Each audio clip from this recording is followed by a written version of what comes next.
जगह पे 400 एकड़ जमीन को काटने से रोकने के लिए यहां पर छात्रों का आंदोलन चल पड़ा और छात्रों ने यहां पर एक जबरदस्त काम किया और वो काम था लोगों के द्वारा सिग्नेचर करवाने का। 3 लाख लोगों से सिग्नेचर का कैंपेन रखा गया कि हम इस जंगल को नहीं कटने दे सकते।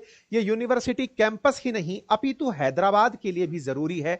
हैदराबाद के आसपास के क्षेत्र में इसकी वजह से 1.5 डिग्री सेंटीग्रेड तापमान कम रहता है, इसलिए यह अत्यंत आवश्यक है। ऐसा करते हुए छात्रों ने लोगों को अवेयर किया कि यहां पर 734 स्पेसीज ऑफ प्लांट्स हैं, 237 स्पेसीज ऑफ बर्ड हैं, 15 प्रकार की रेप्टाइल्स यहां हैं, 10 मैमल्स यहां हैं, क्रिटिकली रेयर स्पीसीज यहां पर रहती हैं। इस प्रकार से यहां पर जो पाए जा रही जीव जंतु हैं उनको ध्यान में रखते हुए इस जंगल को नहीं कटना चाहिए।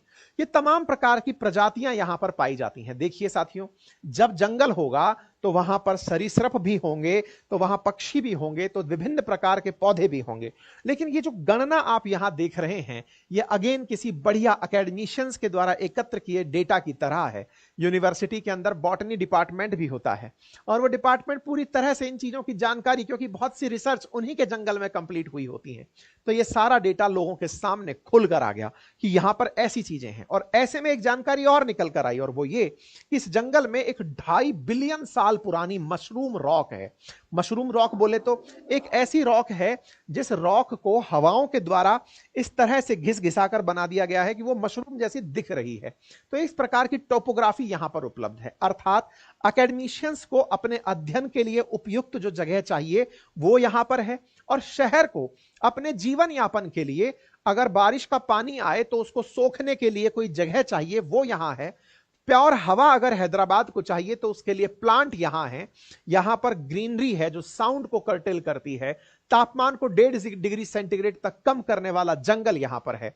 तो इस तरह से सबके फायदे की जगह शहर के बीचों बीच आ पड़ी है। ऐसे में छात्रों के द्वारा इस चीज का विरोध शुरू होता है और छात्र इस जमीन के खिलाफ खड़े हो जाते हैं कि इसका ऑक्शन नहीं होना चाहिए। ऐसे में आप यहां पर ये वो मशरूम रॉक देख रहे हैं। विद्यार्थी इस मामले को बेहतरीन तरीके से लीड करते हैं।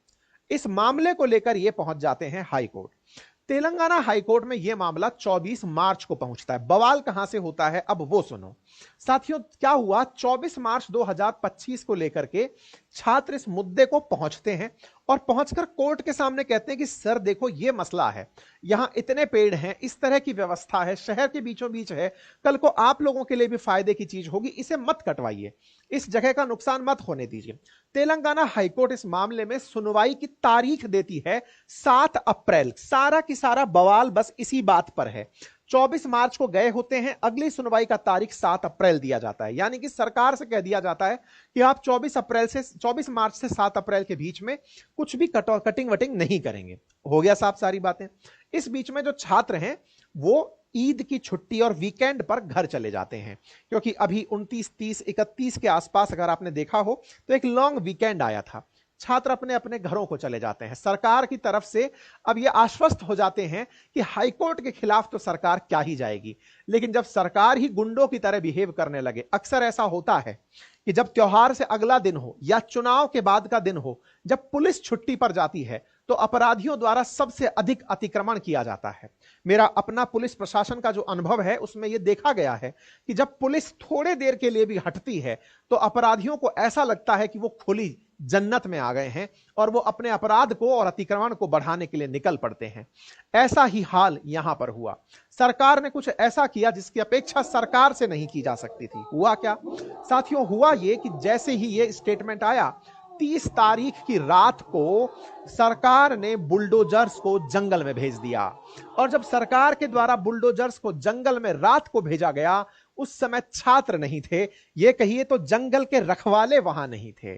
और जंगल के रखवालों के अभाव में जाते हुए इन जेसीबीज को आप देख सकते हैं, बुलडोजर्स को आप देख सकते हैं, ये रात के अंधेरे में बिल्कुल चोरों की तरह दबे पांव।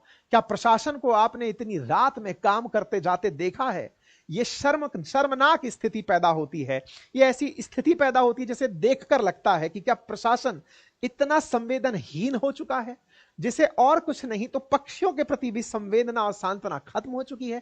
क्या प्रशासन इस क्षेत्र में काम करने के लिए, जनरली रात के समय जो कार्य किए जाते हैं वहां पर मजबूरी होती है, जैसे इंफ्रास्ट्रक्चर अगर डेवलप करना हो बीच शहर में, तो जब ट्रैफिक कम हो जाए तो उसका लाभ लेने के लिए कि रात को ट्रैफिक कम होता है तो सड़कें रात को बनाई जाती हैं। पूरी दिल्ली, मुंबई जैसे बड़े शहर रात को साफ होते हैं, म्युनिसिपैलिटीज रात को काम करती हैं सो दैट ट्रैफिक को व्यवधान ना मिले। जंगल में कैसा व्यवधान, लेकिन जब आपकी नीयत में खोट हो तो कुछ ऐसी हरकत करने आप उतरते हैं। ये जो तस्वीरें आप देख रहे हैं ये मध्य रात्रि की हैं। छात्रों के डर के बिना, छात्रों के डर से ये लोग दिन में नहीं आए, ये चोरों की तरह रात को घुसे हुए, निश्चित ही कोई ना कोई अधिकारी का दिमाग रहा होगा, निश्चित ही कोई ना कोई प्रशासनिक संरक्षण रहा होगा, राजनीतिक संरक्षण रहा होगा, बड़ी महत्वाकांक्षा रही होगी जिसके चलते इन पेड़ों को इतना बेरहमी से काटा जा रहा है। जब ये पेड़ काटते हुए दिखाई दिए तो यहां पर रात को विचरण कर रहे पक्षी, पशु जो भी यहां निश्चिंत भाव से थे, जिन्होंने इसे अपना मान लिया था, वो इस चिंतित भाव के साथ भागने लगे। स्थितियां विकट होने लगी। छात्रों ने इस पूरी घटना को कैमरे में कैप्चर करना शुरू किया कि देखिए कैसे मानव का स्वार्थ इतना हावी हुआ कि वो इस जमीन पर जिसकी कीमत 10,000 करोड़ बताई जा रही है, अपने आर्थिक लाभ के लिए न जाने जीवन को कितना संकट में डाल रहा है। मैं आपको आवाज नहीं सुना पा रहा हूं, लेकिन पेड़ों के पीछे मोरों के, हिरणों के, इन सब के चीखने चिल्लाने की आवाजें सुनाई दे रही हैं। बकायदा छात्रों ने डेट के साथ मेंशन किया कि देखिए 30 मार्च के दिन सुबह जंगल इस तरह साफ कर दिया गया है। मशरूम रॉक से पहले का जंगल रात रात में चली जेसीबीज ने कैसे साफ कर दिया ये आप देख सकते हैं। हालांकि अभी भी जंगल का कुछ हिस्सा शेष बचा है, लेकिन मानव के इस प्रकार के अतिक्रमण ने या फिर इस मानवीय लालसा ने जो हाल मचाया इस जंगल का, उसे देखकर हृदय रुदन करने लगता है। छात्र इसके पीछे बड़ी संवेदना व्यक्त करने लगते हैं। साथियों, मुझे भी बहुत दिनों से आप लोग कमेंट बॉक्स में इस घटना को कवर करने की कह रहे थे, पर मैं स्टूडियो में नहीं था, मैं आउट ऑफ स्टूडियो था, मैं इन तस्वीरों को नहीं दिखा सकता था। इसलिए मैंने इस सेशन को जब मैं स्टूडियो में पहुंचा उसके बाद प्राथमिक रूप से करने का निर्णय लिया। ऐसे में आप इन तस्वीरों को देखकर इसका अंदाजा लगा सकते हैं। जब ये बुलडोजर दिखे तो छात्र यहां पर प्रदर्शन करने पहुंचे। छात्रों के प्रदर्शन को हटाने के लिए यहां फोर्स का उपयोग किया गया। ये छात्र यहां पर कोई जमीन नहीं चाहते, ये छात्र ना यहां पर आईटी हब चाहते, ये छात्र यहां पर पौधे चाहते हैं, और वो भी अपने लिए नहीं, इस पूरे मानव समाज के लिए चाहते हैं। इन छात्रों का असल उद्देश्य इस जगह के पेड़ पौधों को संरक्षित रखना है, क्योंकि इन्होंने पढ़ लिखकर यह सीख लिया है कि आज अगर जंगल है तो कल मंगल होगा, अगर आज जंगल नहीं है तो कल निश्चित ही अमंगल होगा। इन पढ़े लिखे छात्रों के द्वारा इसका प्रदर्शन आने वाली पीढ़ियों के लिए एक बेहतरीन वातावरण देने के लिए था, लेकिन उन छात्रों को पुलिस के द्वारा गिरफ्तार करके ले जाया जाता है। अब शुरू होती है राजनीति। ऐसे में कांग्रेस के खिलाफ केटी रामाराव जो पूर्व सरकार में थे, वो उतरकर आते हैं और वो कहते हैं कि इन्होंने ये काम गलत किया है और अगर हम सरकार में आए तो इस पूरे जंगल को वापस से बसाएंगे। और ऐसे में अगर जो भी यहां पर व्यक्ति एक्शन कर रहा हो, यहां पर पूरी तरह से एनक्रोचमेंट करने का प्लान कर रहा हो, सब सतर्क हो जाएं, हमारी सरकार आएगी तो हम उसे वापस लेकर आएंगे। बीजेपी भी यहां पर हमलावर होकर उतर कर आती है। केंद्र की तरफ से भी पर्यावरण मंत्रालय के द्वारा कांग्रेस राज्य सरकार को एक नोटिस भेज दिया जाता है। सब राज्य के दलों के द्वारा, ऐसे ही समाजवादी पार्टी की तरफ से डिंपल यादव जी के द्वारा भी जंगल को बचाने के लिए डिमांड रखी जाती है। तमाम प्रकार के राजनेता, अभिनेता सब अपनी अपनी तरफ से यहां पर अपनी प्रतिक्रिया देने आते हैं। और इन प्रतिक्रियाओं में चूंकि अत्यधिक रूप से छात्रों के द्वारा इस मुद्दे को उठाया जाना और छात्रों के कारण इस मामले को पूरे देश में संवेदनशील तरीके से बनाए रखना इस घटना को स्टे तक ले जाता है। तेलंगाना हाईकोर्ट इस मामले को रुकवाती है, सुप्रीम कोर्ट तक यह मामला पहुंचता है। सुप्रीम कोर्ट कहता है कि ये तस्वीरें बड़ी अलार्मिंग हैं, क्योंकि उनको ये सोशल मीडिया के माध्यम से छात्रों द्वारा बताई गई कि सर देखिए क्या हो रहा है। ऐसे में सुप्रीम कोर्ट ने यहां पर सभी गतिविधियों पर रोक लगा दी है। ऐसे में अब सवाल यह आता है कि आगे क्या होगा। आगे के लिए केंद्र सरकार के द्वारा तेलंगाना सरकार से इन कंप्लेंट्स के खिलाफ कंप्लीट जांच मांगी गई है। कहा गया है कि यह क्यों किया गया, कौन से रेगुलेशंस के तहत किया गया, इसके चलते यहां की सरकार के द्वारा एक कमेटी गठित कर दी गई है, जिस कमेटी में छात्रों को भी रखा गया है और कहा गया है कि इस घटना के ऊपर क्या क्या किया जा सकता है। बीजेपी इसके खिलाफ पूरी सख्ती से काम कर रही है, लेकिन इसमें बड़ा सवाल यह भी बनता है कि कल को ये प्रोटेस्ट अगर पूरे देश में पर्यावरण बचाने के लिए होते हैं तो विकास किस राज्य में सही से हो पाएगा, ये बड़ा प्रश्न बनेगा।